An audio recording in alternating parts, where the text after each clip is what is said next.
ہر قسم کی تعریف و توصیف، بڑائی و کبریائی اللہ رب العالمین کے لیے ہی لائق و زیبا ہے، جو اپنی ذات و صفات میں یکتا و اکیلا ہے، جو خالق کون و مکان ہے، مالک ارض و سما ہے۔ لاکھوں کروڑوں بے شمار و بے حساب درود و سلام ہو اللہ کے آخری نبی محمد الرسول اللہ صلی اللہ علیہ وسلم پر، کہ جن کی انتھک کوششوں اور محنتوں سے آج ہم اسلام کی دولت سے مالا مال ہیں۔ بزرگان محترم، نوجوانان ملت اور خواتین اسلام، ہم سبھی جانتے ہیں کہ ہم رمضان المبارک کے اس مہینے سے گزر رہے ہیں، اور اب تقریباً اس مہینے کا ایک عشرہ سمجھیے کہ گزر ہی چکا۔ اس مہینے کی فضیلت، اہمیت، اس سے ہم سب واقف ہیں اور بارہا سنتے ہیں، اور اس مہینے کی مناسبت سے تو سمجھتا ہوں ہر روز سن رہے ہوں گے۔ اگر آپ اسے مختصراً 2-4 جملوں میں اگر سمیٹنا چاہیں تو آپ یہ سمجھ لیجئے کہ رمضان المبارک یہ نیکیوں کا موسم بہار ہے۔ جس طرح خزاں کے موسم کے بعد، پت جھڑ کے موسم کے بعد جس طرح نئے پتے لگتے ہیں، ہر طرف سرسبز و شادابی چھا جاتی ہے، ہریالی ہی ہریالی آ جاتی ہے، بالکل اسی طرح یہ نیکیوں کا موسم ہے، نیکیوں کی فصل بہار ہے۔ یہاں پر اللہ تبارک و تعالی میرے اور آپ کے لیے جنت کے دروازے کھول دیتا ہے، جہنم کے دروازے بند کر دیتا ہے، اور اللہ تبارک و تعالیٰ کی رحمتیں اس قدر بڑھتی ہیں، لٹتی ہیں اور تقسیم ہوتی ہیں کہ وَلِلَّهِ عُتَقَاءُ مِنَ النَّارِ، کہ اللہ تبارک و تعالیٰ ہر کسی کی قسمت جاگنے کا موقع فراہم کرتا ہے۔ وَذَلِكَ كُلُّ لَيْلَةٍ، یعنی ہر کسی کو جہنم کی آزادی کا پروانہ ملتا ہے، جو کوئی بھی اللہ تبارک و تعالیٰ کے دربار میں حاضر ہوتا ہو۔ وَلِلَّهِ عُتَقَاءُ مِنَ النَّارِ وَذَلِكَ كُلُّ لَيْلَةٍ، اللہ کے رسول فرماتے ہیں، اور یہ ہر رات کسی نہ کسی کے نام پر یہ پروانہ نصیب ہوتا ہے کہ اسے جہنم کی آزادی نصیب ہوتی ہے۔ پھر ایسا موقع ہے، ایسا مہینہ ہے کہ ہر لمحہ اور ہر پل فرشتوں کی طرف سے اعلان ہوتا ہے، یا باغی الخیر اقبل، اے بھلائی کے چاہنے والے، اے نیکیوں کی خواہش اپنے دل میں بسانے والے، آگے آ اور نیکیاں کر اور رب کی رحمتوں کو لوٹ لے۔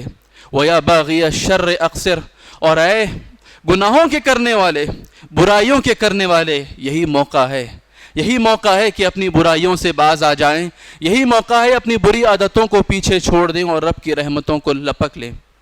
وَيَا بَاغِيَ الْخَيْرِ وَيَا بَاغِيَ الشَّرِّ اقصر، اور پھر اللہ تبارک و تعالیٰ کی طرف سے اس مہینے کے ہر دن کسی نہ کسی کے حق میں دعوت مستجابہ، اللہ تبارک و تعالیٰ روزے دار کی کوئی نہ کوئی ایک دعا قبول فرماتا ہے۔ ایک روایت میں ہے کہ افطار کے موقع پہ دعوت مستجابہ لا ترد، جو اللہ رد نہیں فرماتا۔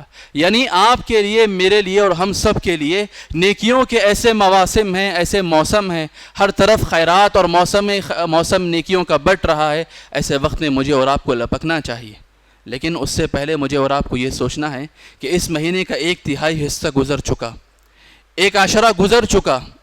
مجھے اور آپ کو یہ سوچنا ہے کہ پچھلے جو 10 دن تھے، پچھلی جو 10 راتیں تھیں، ہماری عبادتیں کیسی تھیں۔ ایک لمحے کے لیے اگر ہم رک کر سوچیں، ہماری نماز کیسی تھی، ہمارا روزہ کیسا گزرا، ہماری تراویح کیسی گزری، ہم نے صدقہ و خیرات کیسے کیے، ہم نے دعائیں کتنی اور کیسی کی، ہم نے اللہ تبارک و تعالیٰ کے دربار میں اپنی مغفرت کتنی کروائی اور کیسی کروائی، کس قدر ہم نے اللہ تبارک و تعالیٰ کے دربار میں توبہ کی۔ یہ سوالات جب میرے اور آپ کے سامنے آتے ہیں تو یقین مانیے میں بھی کانپ جاتا ہوں، اور آپ لوگوں کو بھی یہ بات سمجھنی چاہیے کہ ہم سب کانپ جائیں کہ ہماری کوتاہیاں اس قدر زیادہ ہے کہ اس مبارک مہینے بھی میں اور آپ کوتاہ ہیں، سست ہیں، غافل ہیں، پڑے ہوئے ہیں غفلت میں۔ تو مجھے اور آپ کو ذرا سا کمر کسنا ہے، ذرا سا آگے بڑھنا ہے۔ یہ نیکیوں کے موسم ہے تو اس نیکیوں کے موسم سے پورا بھرپور فائدہ اٹھانا ہے۔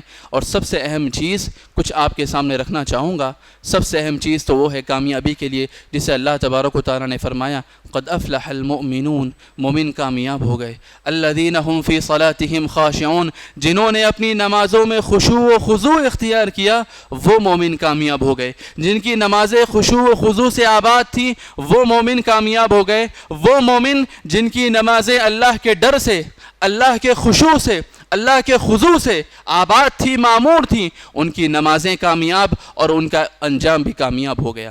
پچھلے 10 دن ہم اس وقت جو ہے نظر انداز کر کے آگے بڑھتے ہیں اور اپنی عبادتوں کو مہمیز لگاتے ہیں اور خشوع و خضوع کی دعوت اپنے آپ کو دیتے ہیں۔ اللہ کے رسول صلی اللہ علیہ وسلم کا اسوہ سب سے بہترین نمونہ ہمارے سامنے ہے۔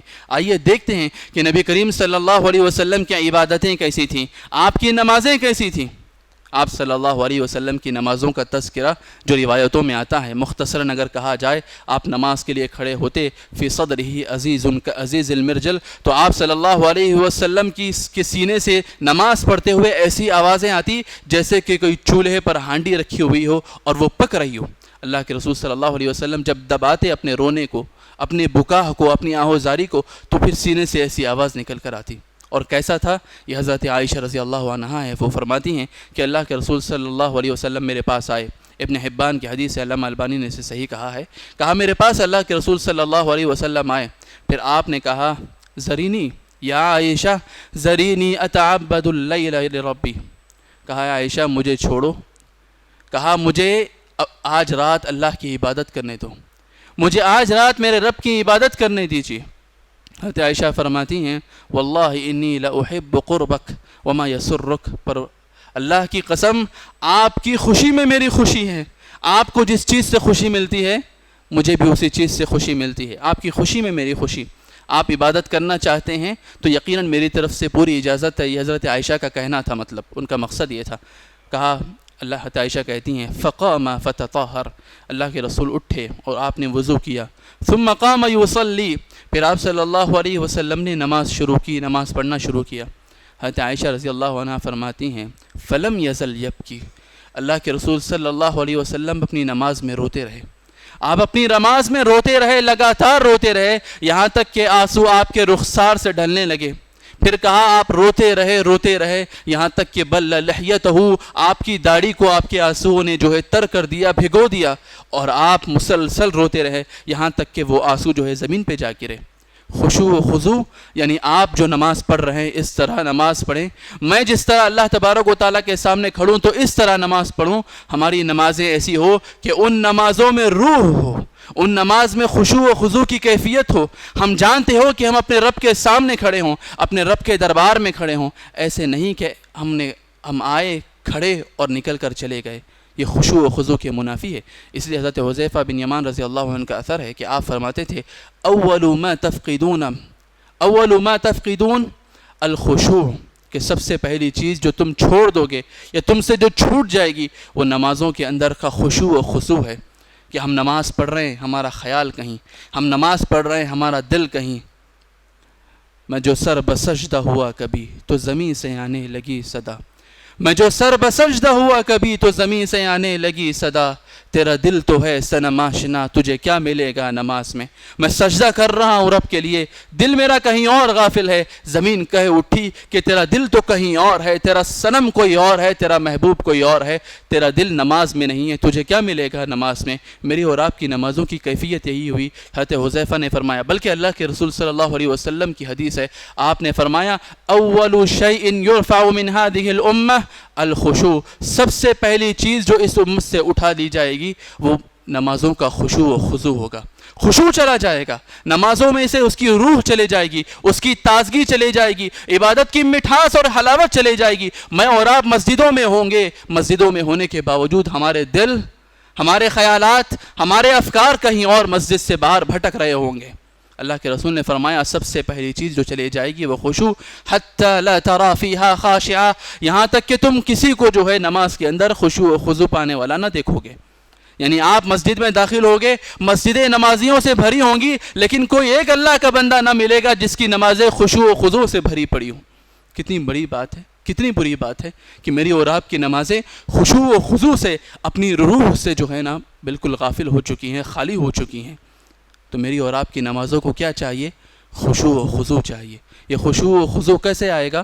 اس کے بہت سارے اسباب اہل علم نے بتائے ہیں، لیکن میں آپ کے سامنے ایک چھوٹا سا تذکرہ یہ کرنا چاہتا ہوں کہ میں اور آپ اپنی عبادتوں کو جب تک سمجھیں گے نہیں، میں اور آپ اپنی کم از کم بنیادی بندگی کو اگر نہیں سمجھیں گے تو میں اور آپ اللہ کے سامنے خشوع و خضوع کے ساتھ کھڑے نہیں ہو سکیں گے۔ مجھے نہیں معلوم کہ میں نماز میں کیا پڑھ رہا ہوں، مجھے نہیں معلوم کہ میں جو پڑھ رہا ہوں اس کا معنی کیا ہے، مجھے نہیں معلوم کہ میں جو مانگ رہا ہوں کیا مانگ رہا ہوں، مجھے نہیں معلوم کہ رب کی تسبیح و تحمید بیان کر رہا ہوں تو وہ چیز ہے کیا، جب تک مجھے معلوم ہی نہیں کہ میری نماز میں، میرے قیام میں، میرے رکوع و سجود میں میرے زبان سے جو الفاظ نکل رہے ہیں ان لفظوں کی کیا اہمیت ہوگی کہ جب اس کے پیچھے کا مطلب، معنی، مفہوم اور اس کی روح سے میں بالکل بے خبر ہوں۔ تو میرے اور آپ کے لیے سب سے زیادہ ضروری ہے کہ میں اور آپ اپنی نمازوں میں، اپنی عبادتوں میں اگر خشوع و خضوع حاصل کرنا چاہتے ہیں تو ان چیزوں کا مطلب جانیں، ان کا مفہوم جانیں، اس کے پیچھے کا مقصد، حکمت اور اس کے روح کو جانیں۔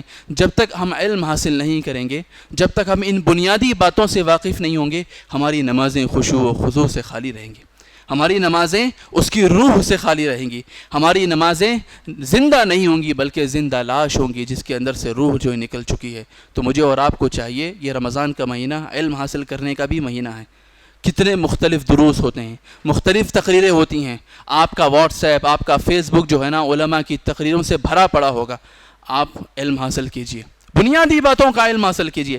نماز کے اندر آپ کیا پڑھتے ہیں اگر مجھے اور آپ کو یہ نہ معلوم ہو تو پھر میری نمازوں کا مطلب ہی کیا ہوگا۔ اگر اس کی سب سے بہترین مثال اگر آپ جاننا چاہتے ہیں، بارہا آپ کے سامنے دروس کے مواقع پر آئی ہے، سورہ فاتحہ ہے۔ میں اور آپ ہر رکعت میں سورہ فاتحہ تو پڑھتے ہیں، مجھے اور آپ کو نہیں پتا کہ سورہ فاتحہ چیز کیا ہے۔ الحمدللہ رب العالمین نے رب کی کیسی حمد و ثنا بیان کی جا رہی ہے۔ الرحمن الرحیم، اللہ کا جو ہے اس کی رحمت کا تذکرہ کیسا کیا جا رہا ہے، بندہ کیسے اس کی تعریف کر رہا ہے۔ مالک یوم الدین کہہ کر اس کے جو ہے روز جزا اور آخرت کے دن سے اپنے دل میں ڈر پیدا کر رہا ہے۔ شیخ عبدالرزاق البدر کہتے ہیں صرف ان 3 آیتوں کے اندر دین کا خلاصہ کس طرح آ گیا آپ دیکھیے۔ ایک طرف اللہ تبارک و تعالیٰ کی حمد و ثنا اور شکر آ گیا، دوسرا رحمت کا ذکر کر کے آپ نے اللہ تبارک و تعالیٰ کی رحمت سے اپنی امید لگا لی، الرجا، اور پھر قیامت کا ذکر کر کے مالک یوم الدین، وہ آخرت کے دن کا مالک ہے، یہ ذکر کر کے آپ نے اپنے رب سے خوف جگا لیا۔ تو جیسے الرجا والخوف، اپنے رب کی عبادت کیسے ہوگی؟ امید اور خوف کے درمیان، امید اور ڈر کے درمیان ہوگی، اور اس درمیان اللہ کی حمد و ثنا جاری ہوگی۔ یہ 3 چیزیں اگر میرے اور آپ کی مٹھی میں آ گئی تو پھر انشاءاللہ ہم جو ہے دین کا خلاصہ جان لیں گے، دین کا مغز جان لیں گے۔ پھر اللہ کہتا ہے، جب بندہ یہ کہتا ہے، اللہ کہتا ہے حمیدنی عبدی، میرے بندے نے میری تعریف کی، اثنا علی عبدی، میرے بندے نے میری ثنا کی، مجدنی عبدی، میرے بندے نے میری بڑائی بیان کی۔ اسی لیے اللہ کے رسول نے کہا یناجی ربہ، بندہ اپنے رب سے جو ہے بات کر رہا ہوتا ہے، سرگوشی کر رہا ہوتا ہے۔ ہر ایک بندہ اپنے رب سے راز بھری، راز و نیاز کی باتیں کر رہا ہوتا ہے نماز کے اندر، لیکن میری اور آپ کی نمازیں ایسی ہے، میں نے یہاں سے کال لگایا ہے، وہاں سے کال اٹھا تو لیا گیا ہے، لیکن افسوس صد افسوس کہ ہم کہیں اور گفتگو کر رہے ہیں، جس سے بات کرنا ہے اس سے توجہ نہیں دے رہے ہیں۔ تو میرا اور آپ کا کال ایسا جائے گا تو پھر یہ اللہ کی شان میں یقیناً بے ادبی ہوگی۔ تو مجھے اور آپ کو کیا کرنا ہے؟ نمازوں میں خشوع و خضوع پیدا کرنا ہے تو سورہ فاتحہ کا مطلب سمجھیے، تسبیح کا مطلب سمجھیے، سبحان ربی العظیم، سبحان ربی الاعلیٰ، تو میری اور آپ کی نمازوں میں خشوع ہوگا۔ دیکھیے اللہ کے رسول صلی اللہ علیہ وسلم رکوع کے وقت میں جو دعائیں پڑھتے تھے ان میں سے ایک دعا یہ ہے، اللہم لک رکعت۔ ایک لفظ پر اگر آپ غور کریں تو آپ سمجھیں گے عبادت کیا ہوتی ہے، رکوع کیا ہوتا ہے، سجدہ کیا ہوتا ہے۔ کہا اللہم لک رکعت، پروردگارا تیرے سامنے رکوع کیا ہے، اللہم لک رکعت وبک آمنت، اور تجھ پر ایمان لایا ہے، ولک اسلمت، تیرے لیے جھک گئے ہیں، خشع لک سمعی، رکوع میں آدمی جھکتا ہے نا، تو کہا صرف میں نہیں جھکا، میں نہیں جھکا، کہا خشع لک سمعی، میری سماعت، میرے کان بھی جھک گئے، وہ بھی خشوع و خضوع اختیار کر لیے۔ خشع لک سمعی وبصری ومخی وعظمی وبصری، کہا میرے کان، میری آنکھیں، میرا دماغ، وما استقل به قدمی، میری ہڈیاں، اور یہاں تک کہ یہ میرے جو پیر جن کا بوجھ اٹھائے ہوئے ہیں، پورا کا پورا وجود اے اللہ تیرے سامنے جھک چکا ہے۔ خشع لک سمعی وبصری ومخی وعظمی وما استقل به قدمی للہ رب العالمین، اللہ تیرے سامنے میں جھکا تو صرف میں نہیں جھکا، میرا تن نہیں جھکا بلکہ میرا من بھی تیرے سامنے جھک چکا ہے۔ جب ایسی عبادتیں میری اور آپ کی ہوں گی تو میں یقین کرتا ہوں، اللہ سے امید رکھتا ہوں، آپ بھی اللہ سے امید رکھیں گے کہ ایسی عبادتوں کے بعد ہمارے آنے والے جو 2 عشرے ہیں رمضان المبارک کے، یہ کامیاب ثابت ہو سکتے ہیں۔ اللہ کے رسول صلی اللہ علیہ وسلم کی ہدایت ہمارے سامنے ہے۔ میں اور آپ اگر اس خشوع و خضوع کے ساتھ اپنی عبادتوں کو انجام دے لیں تو میرا اور آپ کا رمضان انشاءاللہ کامیاب ہوگا۔ دوسری بہت اہم چیز دعا کے بغیر ایک مومن کی زندگی نہیں. مومن کی زندگی ایک جنگ ہے, ایک جہاد ہے. اس زندگی میں وہ لڑتا ہوا گزر رہا ہے. اس جنگ میں اس کے سامنے بہت سارے دشمن ہیں. دشمنوں کا ایک لشکر ہے شیطان کا. پھر اس کا اپنا نفس اس کا الگ دشمن ہے جو اندر سے بیٹھا اسے برائیوں پر, گناہوں پر, اللہ کی نافرمانیوں پہ ابھارتا رہتا ہے. پھر یہ دنیا کی رونقیں, زینتیں ہیں, پھر طرح طرح کے فواحشات ہیں, منکرات ہیں, برائیاں ہیں, بے حیائیاں ہیں جو مجھ کو آپ کو اٹریکٹ کرتے ہیں, مجھ کو اور آپ کو اپنی جانب کھینچتے ہیں. یہ شیطان کے مختلف جال ہیں. ان سے جہاد کرتے ہوئے جب آگے بڑھتا ہے بندہ, لیکن جب اس کے سامنے اس کے پاس اس کا ہتھیار نہ ہو تو آپ سوچئے کیسی بات ہوگی. لڑتے ہیں اور ہاتھ میں تلوار بھی نہیں. اس سادگی پہ کون نہ مر جائے اے خدا. لڑتے ہیں اور ہاتھ میں تلوار بھی نہیں. کیسی سادگی ہے یہ کہ آدمی بندہ مومن زندگی کے میدان جہاد میں نکلا ہے اور اس کے پاس اس کا ہتھیار نہیں. کیا ہتھیار ہے بندہ مومن کا؟ الدعاء سلاح المؤمن. بندہ مومن کا ہتھیار دعا ہے. اور دعا میں اور آپ یقیناً کرتے ہیں, لیکن دعا کی روح کیا ہے؟ جس طرح نماز کی روح اس کا خشوع و خضوع ہے, یقین مانیے دعا کی روح اس کے اندر موجود یقین ہے. آپ کے دل میں بسا جو یقین, جس یقین کے ساتھ آپ اپنے رب کو پکارتے ہیں, یہ ایسی عبادت ہے. اللہ کے رسول نے فرمایا الدعاء هو العبادہ. دعا ہی اصل عبادت ہے. الدعاء مخ العبادہ. دعا ساری عبادت کا مغز ہے, نچوڑ ہے, خلاصہ ہے. میرے اور آپ کے دل سے نکلنے والی پکار یہ تو خود بخود جو ہے نا, یہ خود اثر نو ایک عبادت ہے. تو مجھے اور آپ کو دعا کیسی کرنی چاہیے؟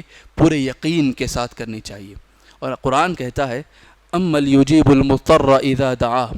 کون ہے وہ جو پریشان حال کی پکار کو سنتا اور جواب دیتا ہے اور اس کی تکلیفوں کو دور کرتا ہے؟ کون ہے وہ؟ اِلٰہٌ مع اللہ. کیا اللہ کے سوا کوئی اور ہے؟ نہیں, اللہ تبارک و تعالیٰ ہی ہے. تو پھر اس مبارک مہینے میں اور آپ اگر اپنا پچھلا عشرہ, پچھلے 10 دن کا اگر جائزہ لیں تو میں اور آپ محسوس کریں گے کہ مانگنے میں بھی ہم سے بہت زیادہ سستی ہوئی ہے. جیسے مانگنا تھا ہم نہیں مانگے, جیسے رب کے حضور ہاتھ اٹھانا تھا ہم نہیں اٹھائے, جس سلیقے سے اللہ سے گڑ گڑا کر مانگنا تھا ہم نے مانگا نہیں ہے, اور جس یقین کی کیفیت کے ساتھ دعائیں کرنی تھی ہم نے دعائیں نہیں کیے. تو میرے اور آپ کے لیے ضروری ہے اللہ سے مانگے. لے کر آئیے اپنی ضرورتیں, اپنی پریشانیاں, اپنی تکلیفیں, اپنے حاجات, اپنے دکھ, درد, تکلیف, مصیبت, اپنی بیماریاں, اپنے دل کی جائز خواہشات, آپ کی دل کی دھڑکنیں رب کے سامنے لے کر آئیے اور رکھیے. یہی تو موقع ہے جب پروردگار اعلان کر رہا ہے مانگو مانگنے والا میں دینے والا ہوں.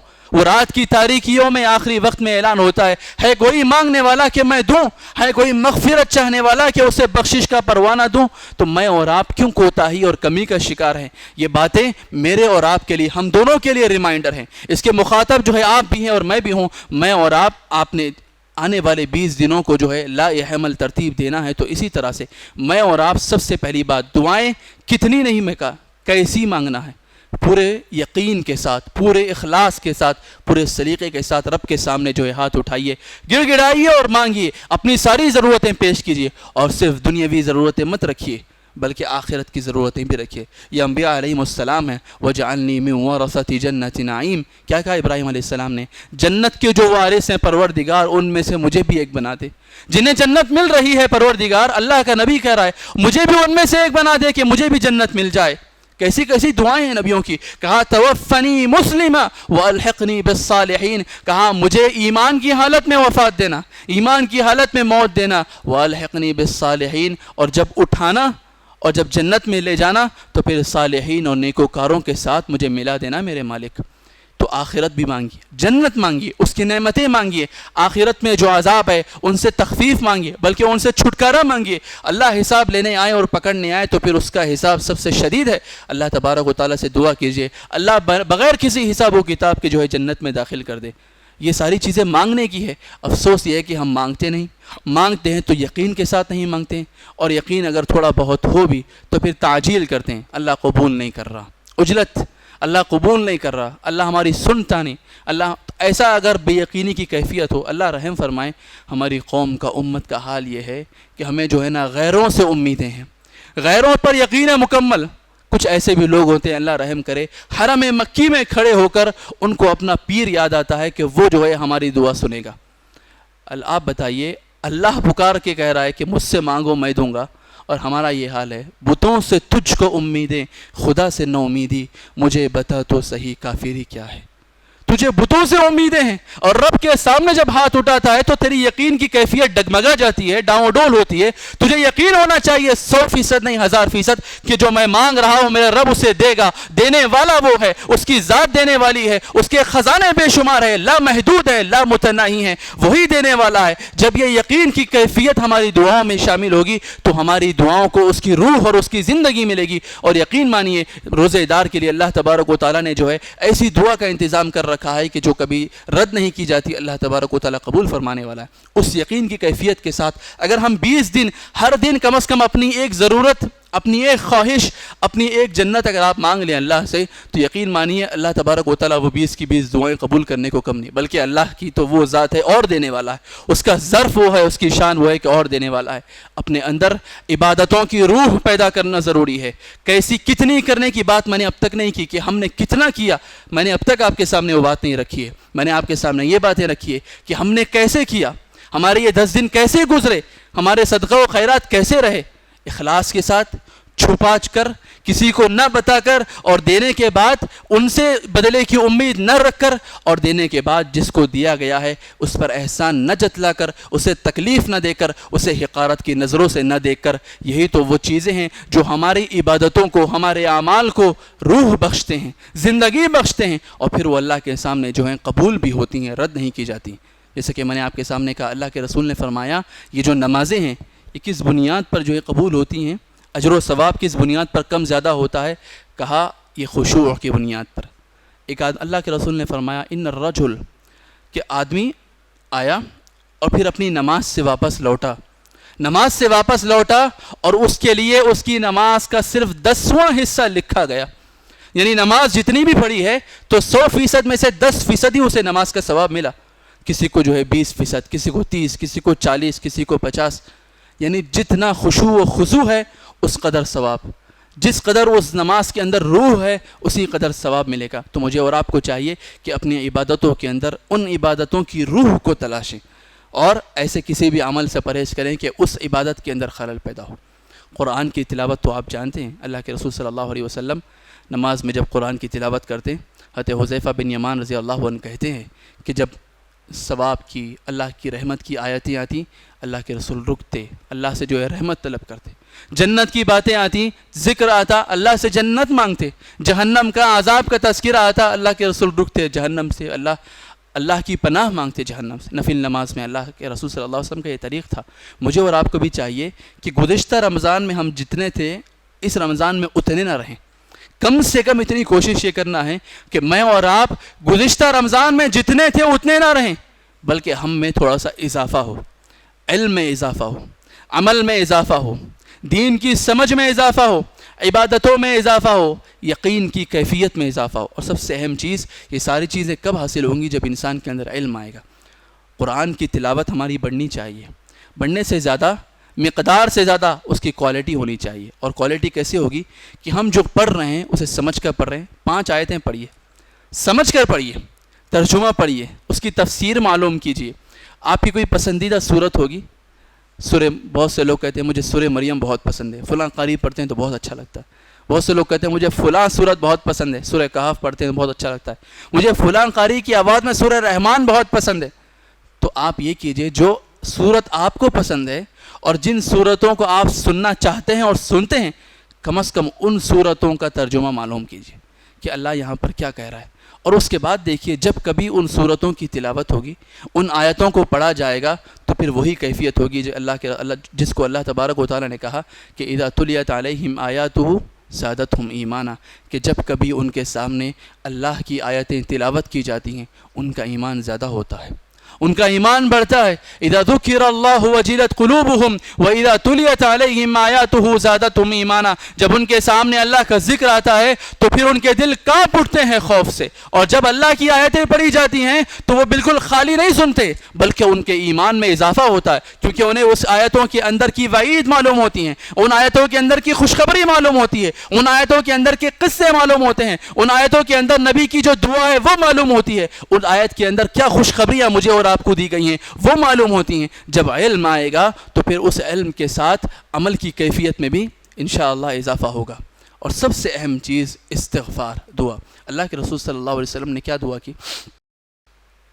کہا رغم انف رجل، اس آدمی کی ناک خاک آلود ہو، برباد ہو وہ آدمی۔ کہا کون؟ دخل علیہ رمضان، رمضان آیا، اسے اپنی زندگی میں رمضان نصیب ہوا، رمضان ملا۔ ثم انسلخ قبل ان یغفر له، رمضان آیا بھی اور چلے بھی گیا، لیکن اس نے اللہ سے اپنی مغفرت نہ کروا لی، اس نے اللہ سے اپنی مغفرت نہ کروا لی، اس نے توبہ ہی نہیں کیا، اس نے جو استغفار ہی نہیں کیا، اس نے اپنی مغفرت نہ کروا لی۔ کس کی غلطی ہے؟ اللہ تو تیار بیٹھا ہے میرا رب، وہ تو کہتا ہے آؤ، وہ پکار رہا ہے، وہ پکار رہا ہے، اس کے فرشتے پکار رہے ہیں، ہر پل اعلان ہو رہا ہے، ہر پل ندائیں دی جا رہی ہے کہ آؤ، اور خیر تقسیم ہو رہا ہے، اسے حاصل کرو، آؤ اور اللہ تبارک و تعالیٰ کے دربار میں اپنے گناہوں کو بخشوا لو۔ سوچیے میرے بھائی، میں اپنے گناہ یاد کر لوں، آپ اپنے گناہ یاد کر لیں، ایک لمحے کے لیے اپنی زندگی کو ریوائنڈ کر کے دیکھیے، بہت زیادہ دور نہیں، پچھلے 1 مہینے 2 مہینے کی بھی اگر ہم اپنی زندگی ریوائنڈ کریں نا، تو اللہ کی قسم کیسے کیسے گناہ ہم نے نہیں کیے، کیسی کیسی نافرمانیاں ہم نے نہیں کی، چھپ کر کی ہوں یا سب کے سامنے کی ہوں، بڑے بڑے گناہ کیے ہوں یا چھوٹے چھوٹے گناہ کیے ہوں، کیسے کیسے گناہ ہم سے سرزد نہیں ہوا۔ یہ تو اللہ رب العالمین کا فضل و کرم اور اس کا احسان ہے۔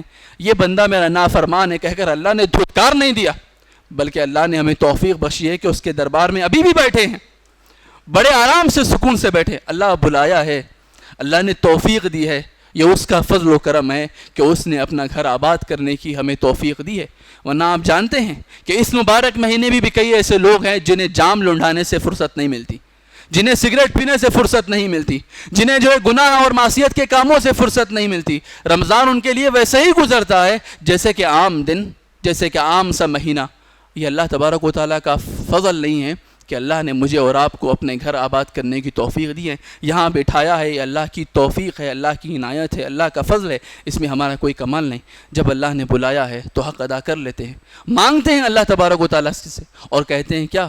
استغفر اللہ، اللہم اغفر لی، استغفر اللہ العظیم، اللہ سے اپنے گناہوں کی بخشش کروانے۔ اللہ کے رسول نے کہا جس نے اپنے گناہوں کی بخشش نہ کروا لی، اس سنہرے موقع سے جو فائدہ نہیں اٹھایا، پھر اس کا تو بربادی ہو۔ اللہ کے رسول نے جو ہے آمین کہا ہے ایسی بد دعا پر، تو مجھے اور آپ کو سوچ لینا چاہیے۔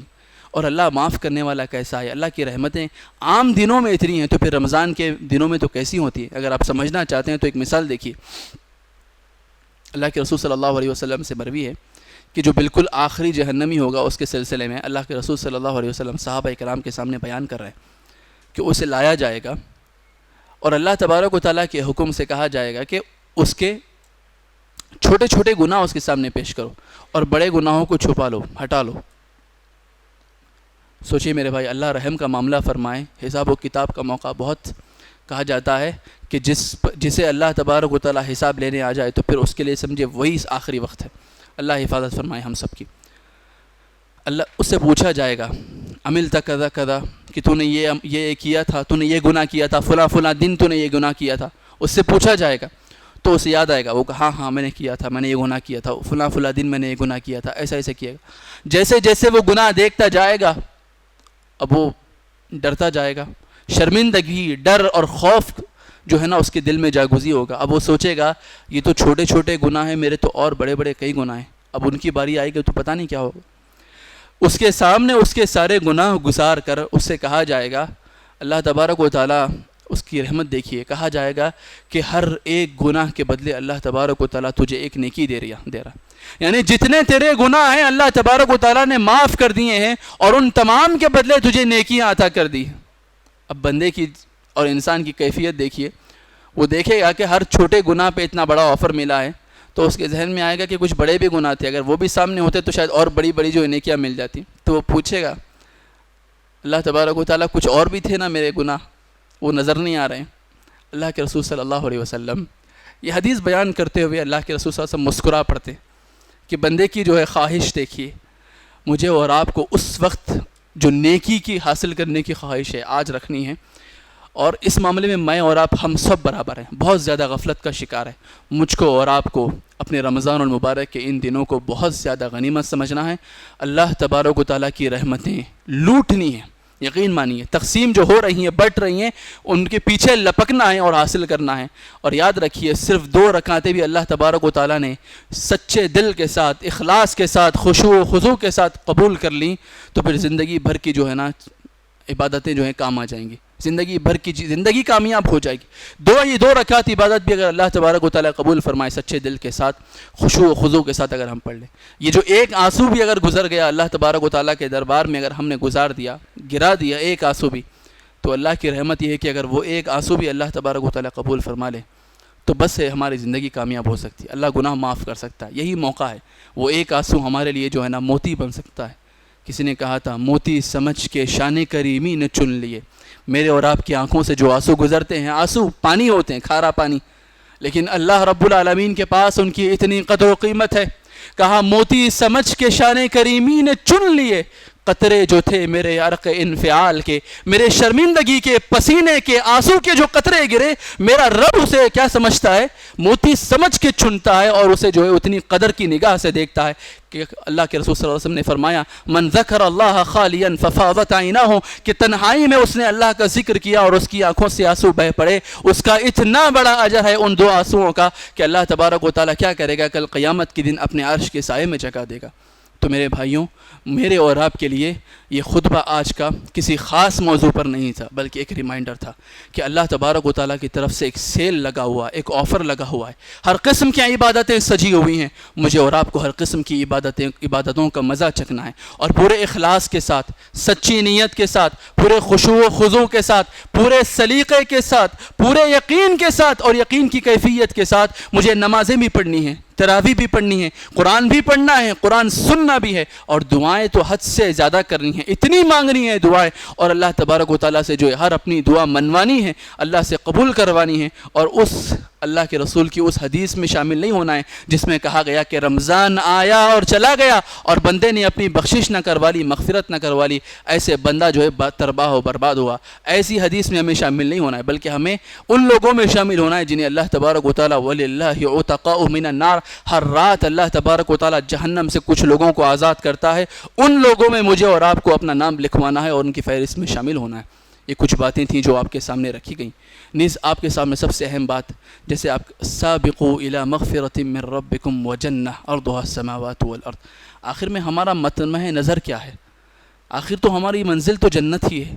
تو کہا سابقوا الی مغفرۃ من ربکم, اپنے رب کی مغفرت کی طرف, وجنۃ عرضها السماوات والارض, اور اس جنت کی طرف جس کی چوڑائی آسمانوں اور زمینوں کے برابر ہے.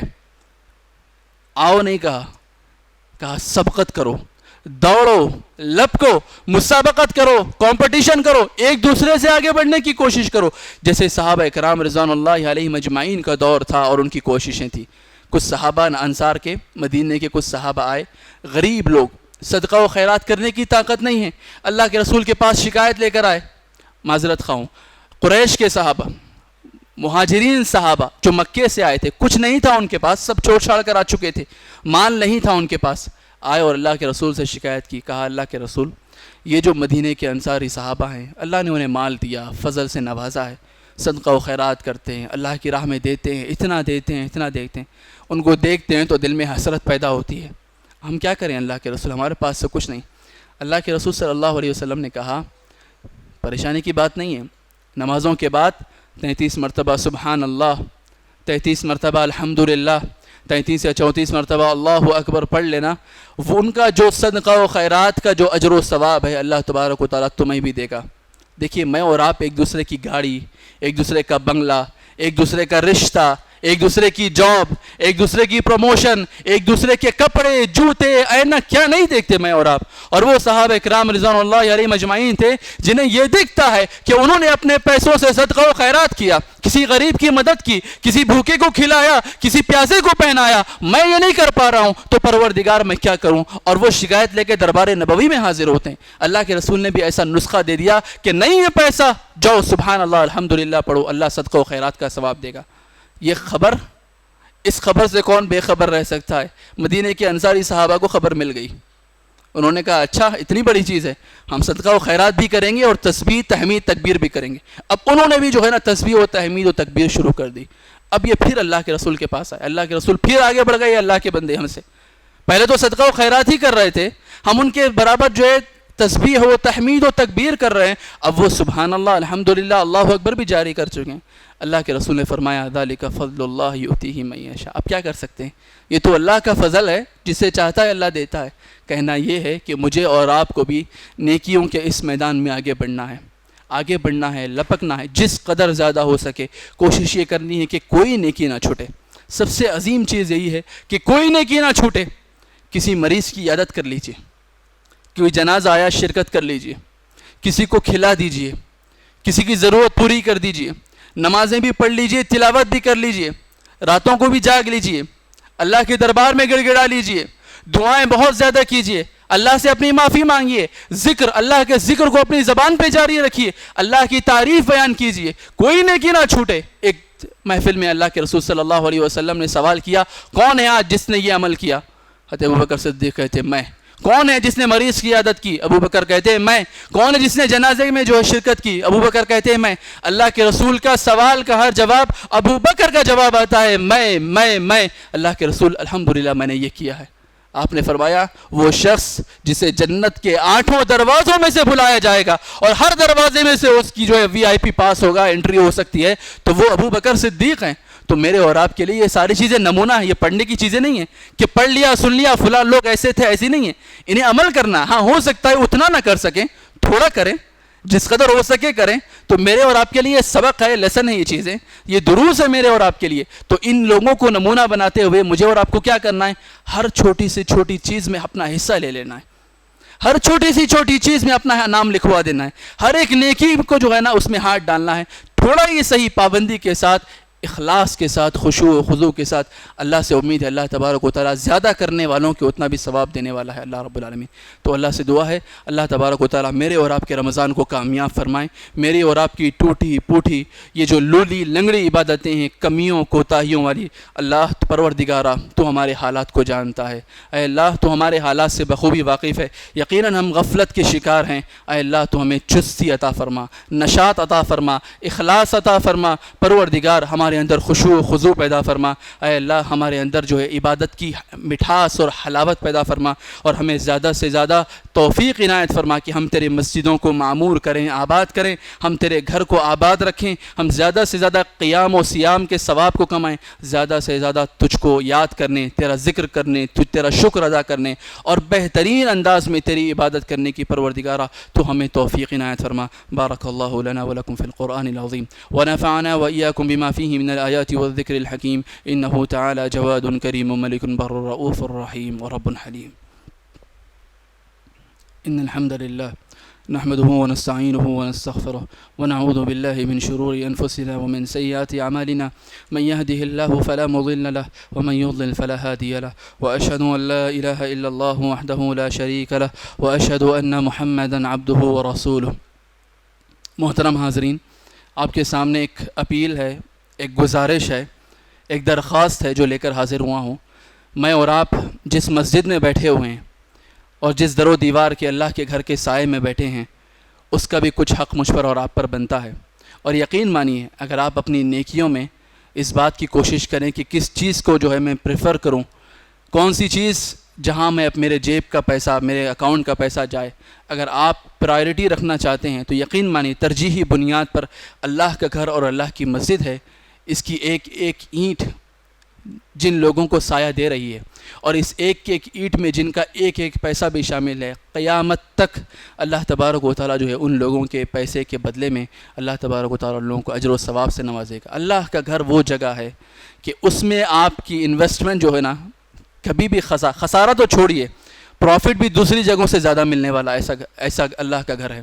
تو میری آپ سے گزارش ہے کہ آپ سے جس قدر ہو سکے اپنی مسجدوں کی، اپنے محلے کی مسجدوں کی، جہاں سے اللہ اکبر کی صدائیں بلند ہوتی ہیں، جہاں سے اللہ اور اس کے رسول کے پیغامات نشر ہوتے ہیں، جہاں پر میں اور آپ اللہ کے آگے آ کر جھکتے ہیں، سجدہ اور رکوع کرتے ہیں، ایسی جگہوں کو سب سے زیادہ مستحق اور حقدار سمجھتے ہوئے اپنے جیبوں سے جو ہے جس قدر ہو سکتا ہے آپ اللہ کے راہ میں یہاں پر خرچ کیجئے۔ آپ کا دوسری جگہ خرچ کرنا اور اللہ کے گھر میں خرچ کرنا، ان دونوں کا فرق مجھے آپ کو سمجھانے کی ضرورت نہیں، آپ بہتر طور پر سمجھ سکتے ہیں۔